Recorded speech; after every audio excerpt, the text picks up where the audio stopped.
आज हम लोग आपके यूपी बोर्ड की कक्षा 12 के सामान्य हिंदी के पेपर में साहित्यिक परिचय पर आधारित पूछे जाने वाले प्रश्न को हल करना सीखेंगे। लेकिन सबसे पहले हम लोग एक बार प्रश्न को पढ़ेंगे, प्रश्न को अच्छी तरह से समझेंगे, फिर उसके बाद हम लोग इसको हल करना सीखेंगे। देखिए, प्रश्न की भाषा और प्रश्न के बारे में यदि आप अच्छी तरह से समझ गए तो आपकी आधी मुश्किल आसान हो जाएगी। ठीक है, तो चलिए सबसे पहले हम लोग एक बार प्रश्न को पढ़ते हैं। तो देखिए, प्रश्न आपसे पूछ रहा है, निम्नलिखित में से किसी एक लेखक का साहित्यिक परिचय। देखिए, यदि आप सामान्य हिंदी के छात्र हैं तब तो आपको साहित्यिक परिचय लिखना होता है, लेकिन यदि आप साहित्यिक हिंदी पढ़ते हैं, यानी यदि आप कला वर्ग के विद्यार्थी हैं, आर्ट साइड के विद्यार्थी हैं, तब आपको जीवन परिचय लिखना होता है, साहित्यिक परिचय नहीं लिखना होता है। ठीक है, तो मैं फिर से प्रश्न को पढ़ता हूँ। प्रश्न कह रहा है, निम्नलिखित में से किसी एक लेखक का साहित्यिक परिचय देते हुए उनकी प्रमुख रचनाओं का उल्लेख कीजिए।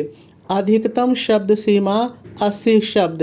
देखिए, यदि इस प्रश्न की बात करें तो ये 5 नंबर का होता है। देखिए, 3 + 2 = 5। इसका मतलब क्या है, ज़रा सा समझिए। देखिए, इसको कहते हैं स्टेप मार्किंग, यदि हिंदी में कहें तो आंशिक अंक। देखिए, यहाँ पर आप ध्यान से देखिएगा। देखिए, प्रश्न कह रहा है आपसे, यदि आप लेखक का साहित्यिक परिचय लिखते हैं तब आपको 3 नंबर मिलेगा। उसके बाद यदि आप उनकी प्रमुख रचनाओं का भी उल्लेख कर देते हैं तब आपको 2 नंबर मिलेगा। इस तरह से आपको 5 नंबर मिलेगा। यदि किसी कारण से आप केवल साहित्यिक परिचय लिखते हैं तब आपको केवल 3 नंबर ही मिलेगा। और यदि आप किसी कारण से आप साहित्यिक परिचय नहीं लिख पाते हैं, यदि केवल उनकी रचनाओं का ही उल्लेख करते हैं, उनकी रचनाओं के बारे में ही लिखते हैं, तब आपको केवल 2 नंबर मिलेगा। और दोनों पूरा करेंगे तो आपको 5 नंबर मिलेगा। ये आपको ध्यान रखना है। यदि किसी कारण से कोई एक चीज़ आपको आ रही है, एक चीज़ नहीं आ रही है, तो जो आ रहा है उतना ही लिख दीजिए, आपको उतना अंक मिल जाता है। ठीक है। यदि इस प्रश्न की बात करें कि कितना बड़ा लिखना होता है, तो आपके पेपर में स्पष्ट लिखा होता है कि अधिकतम शब्द सीमा 80 शब्द। लेकिन ध्यान रहे, आप 80 शब्द में कभी भी साहित्यिक परिचय को नहीं लिख सकते हैं। कम से कम 100 या 110 शब्द तक हो जाता है, कोई दिक्कत नहीं है। बड़ा होने पर सिर्फ परेशानी इतनी होती है कि आपका समय ज़्यादा नुकसान होता है। यदि आपके पास समय है तो थोड़ा बड़ा ही लिखिए, 80 से हमेशा बड़ा ही लिखिए। ठीक है।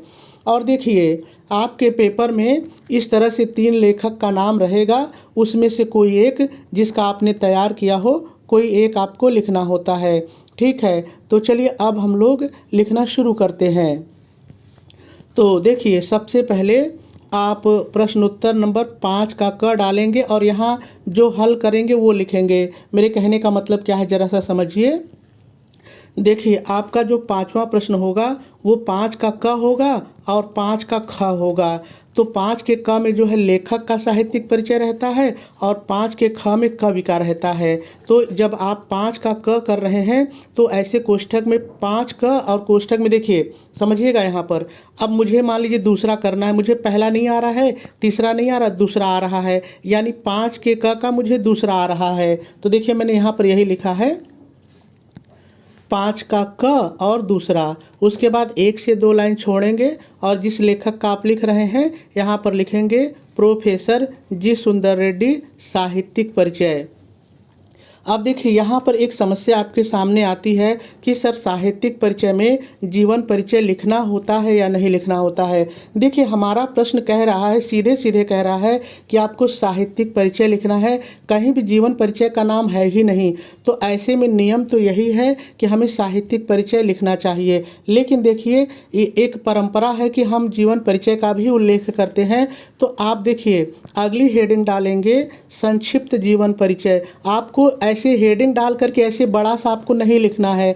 देखिए, जीवन परिचय और साहित्यिक परिचय में मुख्य अंतर यही होता है कि जब आप जीवन परिचय लिखते हैं तो जीवन परिचय के भाग को बड़ा करते हैं, और जब आप साहित्यिक परिचय लिखते हैं तो साहित्यिक परिचय के भाग को बड़ा करते हैं। बस इतना ही अंतर होता है।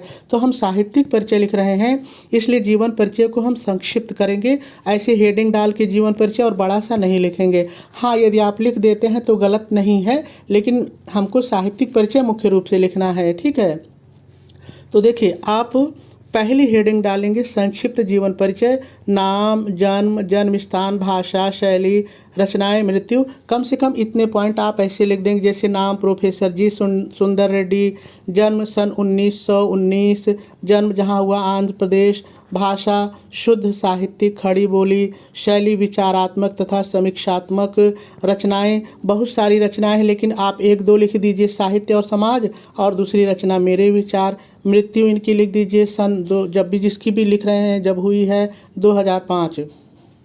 देखिए, आपको जो साहित्यिक परिचय है उसमें कितनी हेडिंग ध्यान में रखनी है ये पहले देख लीजिए।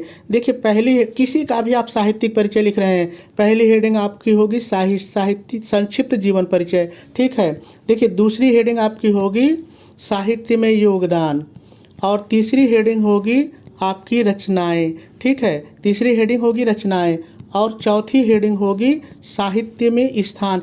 यही 4 हेडिंग आपको किसी का भी साहित्यिक परिचय लिख रहे हैं, ये 4 हेडिंग आपके मस्तिष्क में होनी चाहिए। इन्हीं 4 हेडिंग के द्वारा आप तैयार कीजिए, बहुत आसानी से आप तैयार कर लेंगे। ठीक है, चलिए मैं क्रमशः अब सभी हेडिंग को पढ़ता हूँ।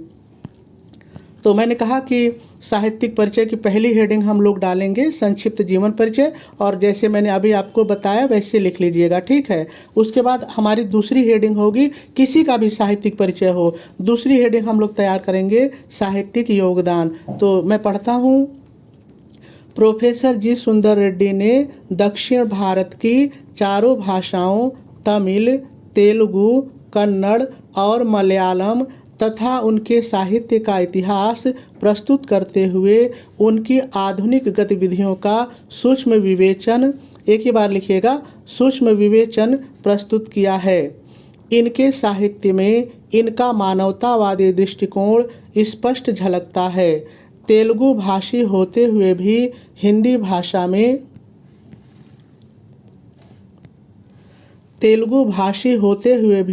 हिंदी भाषा में रचना करके इन्होंने एक श्रेष्ठ उदाहरण प्रस्तुत किया है।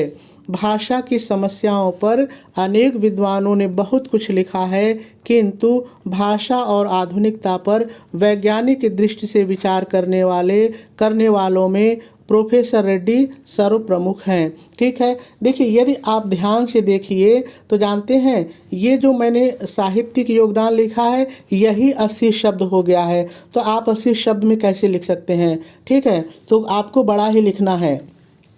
पहली हेडिंग पूरी हो गई, दूसरी हेडिंग होती है रचनाएं। अब देखिए, जी सुंदर रेड्डी ने 8 किताबें लिखी हैं, तो आप रचनाएं हेडिंग डाल करके लिखेंगे। अब तक प्रोफेसर रेड्डी के कुल 8 ग्रंथ प्रकाशित हो चुके हैं। पहला साहित्य और समाज, दूसरा मेरे विचार, तीसरा हिंदी और तेलुगु एक तुलनात्मक अध्ययन, चौथा दक्षिण की भाषाएं और उनका साहित्य, पांचवा वैचारिकी, छठा शोध और बोध, सातवां तेलुगु वारुल, आठवां लैंग्वेज प्रॉब्लम इन इंडिया संपादित अंग्रेजी ग्रंथ।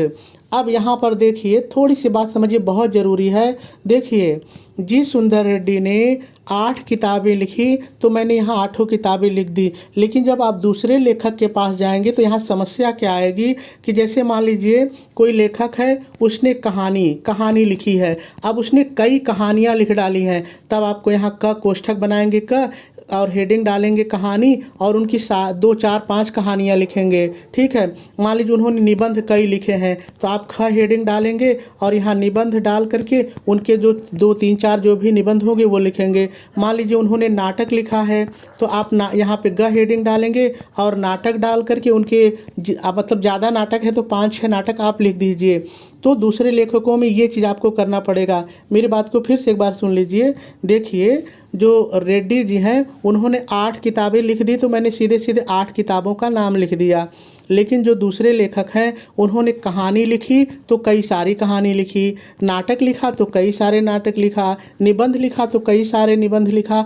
ऐसे में कहानी कई है तो कहानी को हेडिंग बनाइए क करके और कहानियाँ लिख दीजिए। नाटक कई हैं तो नाटक हेडिंग बना के आप नाटक लिखिए, निबंध कई हैं तो निबंध हेडिंग बना के ऐसे लिखिए और कोई अंतर नहीं आएगा। ठीक है, चलिए रचनाएं हो गई।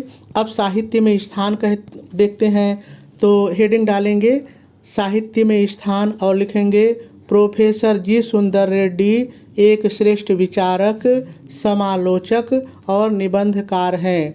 अहिंदी भाषी प्रदेश के निवासी होते हुए भी हिंदी भाषा के ये प्रकांड विद्वान हैं। शोध कार्य एवं तुलनात्मक अध्ययन इनके प्रमुख विषय हैं। अहिंदी, देखिए अहिंदी का मतलब जो हिंदी भाषा वाले क्षेत्र का ना हो, तो ये तो दक्षिण भारत के थे ना, तो अहिंदी क्षेत्र में आपका हिंदी रचना कार्य हिंदी साहित्य के लिए वरदान स्वरूप है। गैर हिंदी भाषी होते हुए भी प्रोफेसर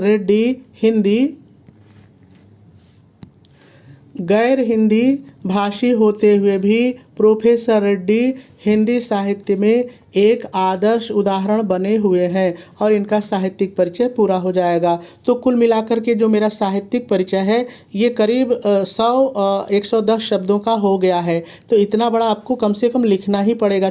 80 शब्दों में तो आप लिख ही नहीं सकते। ठीक है, अब देखिए मैं एक बार फिर से आपको बता दूं, किसी भी लेखक का आप तैयार करिएगा तो ये 4 हेडिंग आपको ध्यान रखनी है। पहली हेडिंग आपको संक्षिप्त जीवन परिचय उनका लिखना है।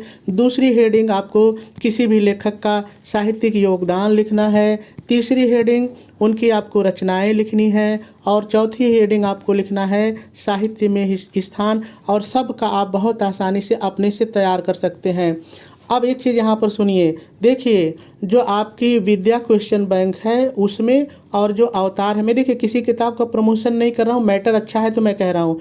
इन दोनों किताबों में आपका जो साहित्यिक परिचय है ठीक ठाक दिया गया है, तो आप उसमें से 100 शब्द का साहित्यिक परिचय तैयार कर लीजिए। ठीक है, तो मेरे ख्याल से बात आपको समझ में आ गई होगी।